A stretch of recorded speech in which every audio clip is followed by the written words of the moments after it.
مفتی طارق مسعود کے بیانات کے لیے مفتی صاحب کے آفیشیل چینل مفتی طارق مسعود سپیچز کو سبسکرائب کریں۔ یہ چند باتیں ہیں، دو باتیں کر کے میں اپنے بیان کو ختم کر رہا ہوں۔ ایک بات یہ کہ اس ملک میں ہمیں فرقہ واریت نظر نہیں آئی، الحمدللہ۔ برما میں گیا کوئی فرقہ نہیں ہے، افریقہ میں آیا ہوں اب تک کی رپورٹ کے مطابق کوئی فرقہ نہیں ہے۔ ہوتا پتہ ہے کیا ہے آج کل دھوکہ کیا ہو رہا ہے؟ کوئی نیا فرقہ بنے گا، اس سے فرق کرنے کے لیے آپ کو بھی کوئی نام دے دیا جائے گا، پھر لوگ کہیں گے دیکھو یہ نیا فرقہ بن رہا ہے، آپ کو پھر کیا کہا جائے گا؟ فرقہ۔ جیسے میں نے ابھی ایک بیان کیا کہ علماء دیوبند کوئی فرقہ نہیں ہے۔ جب سے اسلام آیا نا بر صغیر میں، برما میں، ہندوستان میں، افغانستان میں، ایران میں، شیعہ لوگوں کے علاوہ جو اہل سنت والجماعت کا مسلک آیا تو ہم اسی کو فالو کرتے چلے آ رہے ہیں۔ بہت سے نئے نئے فرقے ہندوستان میں بنے جن کی ڈیٹ آف برتھ بھی ہمیں معلوم ہے، ان سے فرق کرنے کے لیے لوگوں نے ہمیں دیوبند کا نام دے دیا، تو پھر لوگوں نے کہنا شروع کر دیا دیوبندی ایک فرقہ ہے۔ بھائی دیوبندی فرقہ نہیں ہے، یہ علماء بر صغیر کے، یہ تو صدیوں سے جو اسلام آیا تھا اسی کو فالو کرتے آ رہے ہیں، ان سے جو ہٹے اور نئے نئے نام دیے وہ نئے نئے فرقے بنے ہیں۔ سمجھ میں آ رہی ہے کہ نہیں آ رہی ہے بات؟ تو فرقہ واریت سے بچنے کا طریقہ میں آج آپ کو بتاتا ہوں۔ دیکھو نبی صلی اللہ علیہ وسلم نے، یہ بہت امپورٹنٹ بات ہے، اس کو گچی سے پکڑ لو، کیونکہ جہاں بھی پاکستانی جاتا ہے نا وہاں کچھ نہ کچھ نئے نئے جو اسکالر آ رہے ہیں نا یہ کچھ نہ کچھ گند کرتے ہیں۔ دیکھو نبی صلی اللہ علیہ وسلم نے فرمایا میری امت 73 فرقوں میں تقسیم ہوگی، ان 73 میں 72 جہنمی، ایک جنتی۔ وہ ایک جو جنتی ہے اس کے بارے میں نبی نے فرمایا ما انا علیہ و اصحابی، جلدی جلدی سمیٹ رہا ہوں میں، کہ جو میرے اور صحابہ کے طریقے کو فالو کرے گا۔ اسی وجہ سے علماء نے اس جنتی فرقے کا نام رکھا اہل سنت والجماعت۔ سنت سے مراد نبی اور جماعت سے مراد صحابہ۔ جو بھی نبی اور صحابہ کے طریقے سے ہٹ کے قرآن کو ایکسپلین کرے گا وہ کس میں جائے گا؟ جہنم میں، وہ ان 72 میں داخل ہوگا جو جہنمی ہے۔ یہ جو چاروں امام ہیں نا، امام ابو حنیفہ، امام مالک، امام احمد، امام شافعی رحمہم اللہ تعالی، ان کی اصل بنیاد قرآن، سنت اور صحابہ ہیں۔ یہ کبھی اجماع صحابہ کے خلاف بولو نہیں جاتے، تبھی چاروں امام 3 طلاقوں کو 3 کہتے ہیں۔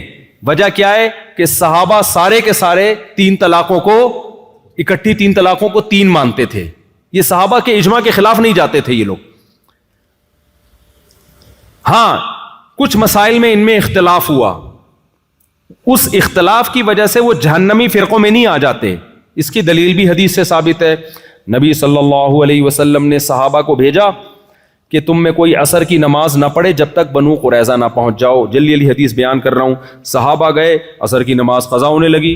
اب بعض نے کہا بھائی نبی کا مقصد یہ تھوڑی تھا کہ نماز قضا کر دی جائے، تو اس لیے ہم نماز پڑھیں گے۔ قرآن نے حکم دیا ہے عصر کی نماز کی حفاظت کرو، درمیانی نماز کی حفاظت کرو۔ بعض نے کہا بھائی نبی کی بات کا مطلب یہ نہیں تھا، لہذا ہم نماز پڑھیں گے۔ بعض نے کہا بھائی مطلب تھا یا نہیں تھا، نبی کا حکم یہ کہ نہیں پڑھنی تو ہم نہیں پڑھیں گے۔ اب حدیث کی تشریح میں اختلاف ہوا کہ نہیں ہوا؟ دونوں کے پاس دلیل ہے، ایک قرآن سے دلیل لے رہا ہے، ایک حدیث سے دلیل لے رہا ہے۔ دلیل کس کے پاس ہے؟ دونوں کے پاس۔ نبی نے دونوں کو ملامت بولو نہیں کی۔ کوئی یہ کہہ سکتا ہے یہ 2 الگ الگ فرقے تھے، ایک کہتا ہے نماز پڑھنی چاہیے، دوسرا کہتا ہے نماز نہیں پڑھنی چاہیے۔ بھائی یہ فرقے نہیں تھے، یہ مکتبہ فکر تھے، رائے کا اختلاف تھا قرآن و سنت کو سمجھنے میں۔ اس اختلاف کی بیس پہ کوئی رائے وجود میں آئے تو اس رائے کو فرقہ نہیں کہا جا سکتا۔ یہ جو امام ابو حنیفہ، امام مالک، امام شافعی، امام احمد بن حنبل، انہوں نے قرآن و سنت پہ ریسرچ کی ہے تو بہت سارے مسائل میں ان کا اتفاق ہو گیا، اور کچھ مسائل ایسے تھے جن میں ادھر بھی دلیل ادھر بھی دلیل، تو ان مسائل میں ان کا اختلاف ہو گیا، اور انہوں نے اسلامی قانون کو مرتب کر لیا۔ جب اسلامی قانون مرتب ہوا تو پوری دنیا میں انہی کے فالوورز پھیل گئے، پوری دنیا میں، بر صغیر میں، ہندوستان، پاکستان، اسی طرح روس کی ریاستیں ازبکستان، بخارا، سمرقند، ان علاقوں میں، افغانستان اور برما، یہ پورے علاقوں میں فقہ حنفی آیا. سمجھتے ہو؟ تو یہ سارے کے سارے یہاں اسلام لانے والے ہی حنفی تھے. تو یہاں قدیم جو اسلام آیا ہے وہ کون لے کر آئے ہیں؟ حنفی علماء لے کر آئے ہیں. تبھی صدیوں سے یہاں فقہ حنفی کو فالو کیا جا رہا ہے. آپ جس کنٹری میں رہتے ہیں یہاں زیادہ تر لوگ مالکی ہیں. میں نے یہاں دیکھے نماز پڑھتے ہوئے فقہ مالکیہ کو. یہاں امام مالک رحمہ اللہ تعالیٰ کی تحقیقات کو فالو کیا گیا. سعودی عرب میں بہت تھوڑے سے علاقے میں 2% لوگوں نے امام احمد ابن حنبل کے فقہ کو فالو کیا. اسی طرح ملیشیا، انڈونیشیا میں اسلام کیا تو شوافے گئے وہاں پہ فقہ شافی. تو پوری دنیا صدیوں تک ان 4 فقہ کو فالو کرتی رہی ہے. لہذا کوئی اگر اٹھ کے کہے یہ 4 فقہ فرقے ہیں تو وہ 100% غلط بات کر رہا ہے, کیونکہ اس کا مطلب تو پھر پوری امت ہی جہنم میں چلی گئی نا. بچے گا کون؟ ابے کیا ہو گیا؟ تو بچے گا پھر کوئی؟ پھر وہی دال چاول والا قصہ ہو جائے گا جو میں بار بار بیان کرتا ہوں. ایک آدمی نے خواب دیکھا کہ جنت میں دال چاول کھائی جا رہی ہے, جہنم میں دیگیں پک رہی ہیں. اس نے کہا یار یہ کیا مذاق ہے؟ تو فرشتے نے بولا 4 آدمی آئے ہیں جنت میں دال چاول ہی پکائیں گے, اب دیگیں تھوڑی پکائیں گے ان کے لیے ہم. کچھ لوگ اسلام کو ایسا ایکسپلین کرتے ہیں کہ ایسا لگتا ہے یہ 4-6 آدمی ٹھیک ہیں, باقی سارے صدیوں سے کیا کر رہے ہیں؟ گھاس کھا رہے ہیں. تو امام ابو حنیفہ کا جو فقہ ہے وہ فقہ حنفی ہے وہ فقہ محمدی, نبی کا فقہ ہی ہے. اس کو مرتب امام ابو حنیفہ نے کیا, ان کے شاگردوں نے, اس لیے نسبت کس کی طرف کر دی؟ امام حنیفہ کی طرف. جیسے مصحف عثمانی, حضرت عثمان, یہ جو ہم مصحف پڑھتے ہیں نا قرآن, اس کو مصحف عثمانی کہا جاتا ہے. تو کیا مطلب یہ نبی کا مصحف نہیں ہے کیا؟ بھائی نبی کا مصحف ہے, لیکن اس کو ترتیب کس نے دیا ہے؟ جمع حضرت عثمان نے. تو نسبت کس کی طرف کر دی ہے؟ اب کوئی کہے ہم ابو حنیفہ فقہ حنفی کو نہیں, ہم قرآن و حدیث کو مانتے ہیں, اس کو چاہیے اپنی کھوپڑی کا علاج کرائے. یہ ایسا ہی ہے جو کہے میں مصحف عثمانی نہیں مانوں گا, میں مصحف محمدی مانوں گا. بھائی تو کہاں سے لائے گا مصحف محمدی؟ نبی کا مصحف مرتب کس نے کیا ہے؟ کوئی کہے میں بخاری کی حدیث نہیں مانوں گا, میں نبی کی حدیث مانوں گا. بھائی امام بخاری نے جو نبی کی باتوں کو جمع کیا, تو جن باتوں کو امام بخاری نے مرتب کیا اس کو بخاری کی حدیث کہا جاتا ہے وہ نبی کی حدیث. تو یہ جو قانون اسلامی مرتب ہوا ہے نا, اس مرتب شدہ قانون کو کیا کہا جاتا ہے؟ جس کو امام مالک نے مرتب کیا اس کو فقہ مالکیہ. تو یہ پوری دنیا میں پھیل گیا, اور جب گیا ہے تو پھر پوری دنیا میں مسلمانوں نے اسی کو فالو کیا ہے. ہر شخص کو اجازت نہیں دی ہے کہ وہ خود قرآن و حدیث میں تحقیق کر کے چیزیں لائے مارکیٹ میں. اگر ہر شخص کو اجازت دے دی جائے کہ خود سے وہ تحقیقات کرتا رہے تو دین چوں چوں کا مربع بن جائے گا, اچار چٹنی بن جائے گا, اور خواہشات کا مجموعہ بن جائے گا, جیسے کہ بن رہا ہے. ہر اسکالر اٹھتا ہے قرآن حدیث کے نام پہ کوئی نیا منجن مارکیٹ میں لا کے بیچنا شروع کر دیتا ہے. تو اس لیے حنفی بھی ٹھیک ہیں, مالکی بھی ٹھیک ہے, شافی بھی بولو ٹھیک ہے. ان میں اگر اختلاف ہے تو وہی والا اختلاف ہے جو صحابہ میں بنو قریظہ والا اختلاف ہوا تھا. نبی نے کسی کو بھی جہنمی نہیں کہا, لیکن علماء کہتے ہیں فالو ایک کو کرنا ہے, برحق 4 کو سمجھنا ہے. جیسے صحابی نے ایک رائے کو فالو کیا تھا نا, 2 رائے کو فالو کرنا ممکن نہیں ہوتا. اب ایک صحابی کہہ رہے میں نہیں بھی پڑھوں گا اور پڑھوں گا بھی عصر کی نماز. بھائی ایک کو فالو کرو گے آپ, یا تو نہیں پڑھو گے یا پڑھو گے, 2 کو تھوڑی فالو کیا جا سکتا ہے. لوگ کہتے ہیں جب 4 برحق ہیں تو 4 کو فالو, یہ پاسبل نہیں ہے. دوسرا اس میں خواہشات کا دروازہ کھل جائے گا, اس لیے منع کیا جاتا ہے بھائی ایک کو فالو کرو. اب کیا ہوتا ہے, کچھ لوگ ہمیں فون کرتے ہیں کہ کسی لڑکی سے شادی کرنی ہے, اس کے ابا راضی نہیں ہے. میں کہتا ہوں آپ مجھ سے مسئلہ کیوں پوچھ رہے ہو, آپ تو اہل حدیث سے پوچھتے ہو مسئلہ. وہ کہتے ہیں بھائی اب لڑکی چاہیے نا, تو اب ہم سے پوچھ رہے ہیں مسئلہ. اہل حدیث تو کہتے ہیں کہ ولی کی اجازت کے بغیر نکاح نہیں ہوتا. کیکڑا کھانا ہو تو شافی بنا ہوا ہے, اور لڑکی کے ابا کی مرضی کے بغیر لڑکی سے شادی کرنی ہے تو حنفی بنا ہوا ہے. حالانکہ امام شافی کے نزدیک باپ کی مرضی کے بغیر آپ کسی لڑکی سے شادی بولو نہیں کر سکتے. نہ امام احمد کے نزدیک کر سکتے ہو, نہ امام مالک. دلائل دونوں کے پاس ہیں, ادھر بھی ہیں ادھر بھی ہیں, تبھی تو اختلاف ہوا ہے. تو اس لیے آپ اگر فرقہ واریت سے بچنا چاہتے ہو تو وہی طریقہ ہے جو صدیوں سے چلا آ رہا ہے. ایک کو فالو کرو مضبوطی کے ساتھ, اور دوسرے پہ طنز مت کرو. ہاں کچھ چیزیں ایسی ہیں جو فقہ حنفی میں یا فقہ شافی میں ہیں نہیں، گھسیڑ دی گئی ہیں، وہ بدعتیں کہلاتی ہیں. تو ان بدعات میں کسی کو فالو نہیں کرنا، بدعت کا بائیکاٹ کرنا ہے. اب وہ بدعتیں کیا کیا ہیں جو حنفیوں میں بھی ہیں، کچھ شافیوں میں ہیں، کچھ مالکیوں میں ہیں، وہ میں بدعتوں پہ بیان کروں گا تو بہت لمبا بیان ہو جائے گا. تو بدعت میں کسی کی نہیں ماننی ہم نے. اور دوسری بات یہ کہ کچھ لوگ آئیں گے آپ کے پاس، امام حنیفہ نے یہ کہا، امام شافی نے یہ کہا، اس کی کوئی دلیل نہیں. بھائی جب فقہ مرتب ہوا ہے نا تو اس میں یہ نہیں ہوتا کہ ہر امام ابو حنیفہ کا قول لے لیا گیا ہے. فقہ میں پھر علماء مشائخ نے یہ فیصلہ کیا ہے کہ فلاں قول چھوڑ دیا، کسی دوسرے قول پہ فتویٰ دے دیا تو وہ فقہ کا حصہ بن گیا. شافعی فقہ میں امام شافی کا ہر قول شافی فقہ نہیں ہے. لوگ ہم پہ اعتراض کر رہے ہوتے ہیں 2.5 سال تم لوگ کہتے ہو دودھ پلانے کی مدت ہے، امام حنیفہ کہتے ہیں کہ دارالحرب میں سود لینا جائز ہے. بھائی فقہ حنفی میں جائز نہیں ہے، فقہ حنفی میں 2 سال کے بعد دودھ پلانا ناجائز ہے. تو اس میں فقہا خود فیصلہ کر چکے ہیں. بعض دفعہ امام حنیفہ تک حدیث نہیں پہنچی ہوتی. امام حنیفہ کے نزدیک بارش کے وقت نماز استسقاء نہیں ہے. اب کوئی کہہ دیکھو امام حنیفہ کے نزدیک بارش میں استسقاء نہیں ہے اور حدیث میں آتا ہے بارش میں استسقاء کی دعا ہے، تو یہ حنفی مذہب قرآن و سنت کے خلاف ہے. بھائی امام ابو حنیفہ کے اس قول کو حنفیوں نے لیا نہیں ہے، سمجھتے ہو؟ صاحبین کے قول کو لیا ہے کیونکہ اس میں امکان ہے کہ ہو سکتا ہے امام صاحب تک یہ حدیث نہ پہنچی ہو. تو ہر اشکال کا جواب علماء کے پاس موجود ہے، لیکن کچھ لوگ آئیں گے آپ کو مختلف طریقوں سے توڑنے کی کوشش کریں گے.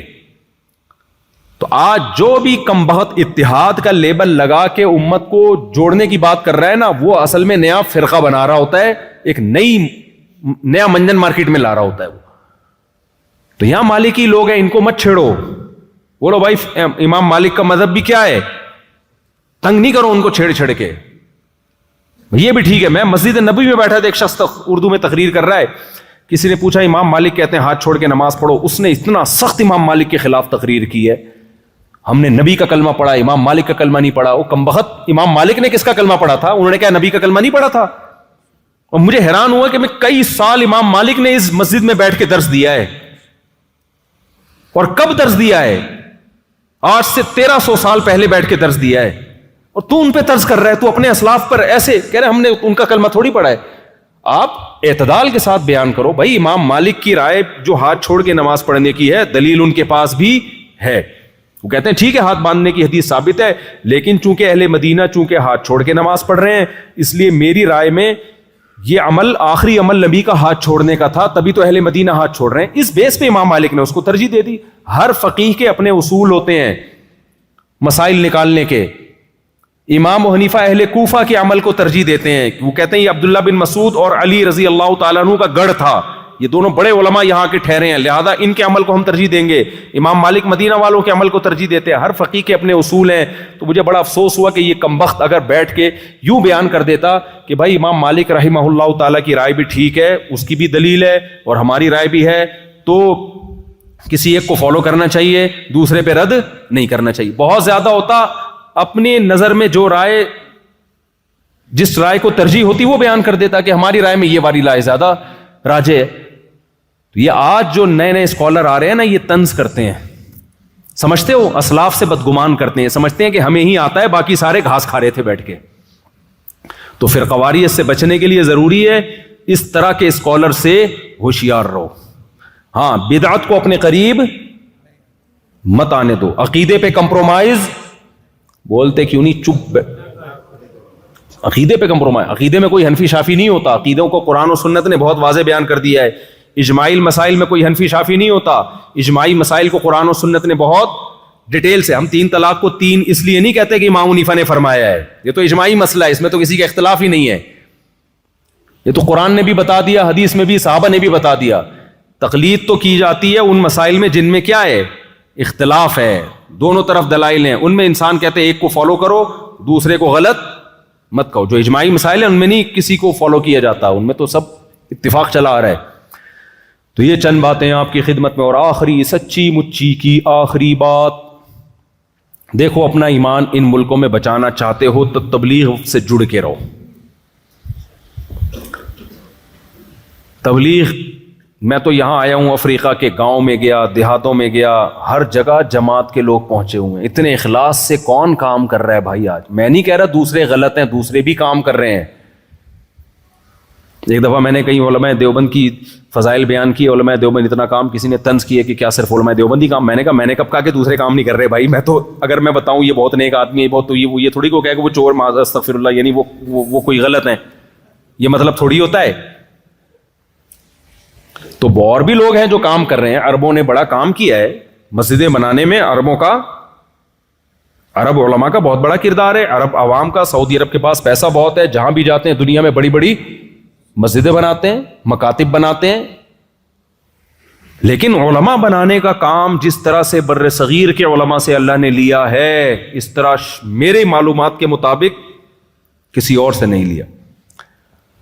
اور گلی گلی، چپے چپے، گاؤں دیہات میں ایسے ایسے لوگوں کو جا کے جو مرتد ہو گئے تھے، بھول چکے تھے کلمہ، ایسے علاقوں میں جانا ممکن نہیں ہے بھائی. کہاں جا کے کام کیا ہے. تو آپ کے ملک میں جو جماعت آسانی کے ساتھ اویلیبل ہے، ایزیلی جس سے فائدہ اٹھانا ممکن ہے، وہ کون سی جماعت ہے بھائی؟ تبلیغ. تو وقت لگا لیا کرو، سہ روزہ چلا، اس سے ایمان تھوڑا فریش ہوتا رہے گا. کٹ گئے نا بالکل، تو نبی صلی اللہ علیہ وسلم نے فرمایا شیطان اکیلی بکری کو، بھیڑیا کیا کرتا ہے؟ اکیلی بکری کو کھا جاتا ہے. جو ریوڑ سے الگ ہوتی ہے نا، زیادہ انجوائے کرنے نکلی ادھر دائیں بائیں، بھیڑیا اسی پہ حملہ کرتا ہے. تو اکیلے مت رہو، اخپل طریقے سے زندگی مت گزارو، یہاں جماعت سے جڑا کرو، تشکیلات کراؤ گاؤں دیہاتوں میں. کیسے یہاں کے مقامی لوگوں میں جا کے محنت ہو رہی ہے. اس سے داعی کو جو سب سے بڑی فضیلت حاصل ہوتی ہے نا، اس کا اپنا ایمان بچ جاتا ہے، مرتد ہونے سے بچا لیتا ہے اللہ اس کو. سب سے بڑی فضیلت یہ ملتی ہے داعی کو. تو اس لیے تبلیغ میں وقت لگایا کرو، تبلیغ والوں کے ساتھ جڑا کرو. اور یہ نہیں کہ صرف تبلیغ والے ہی دین کا کام کر رہے ہیں، باقی کوئی نہیں کر رہا.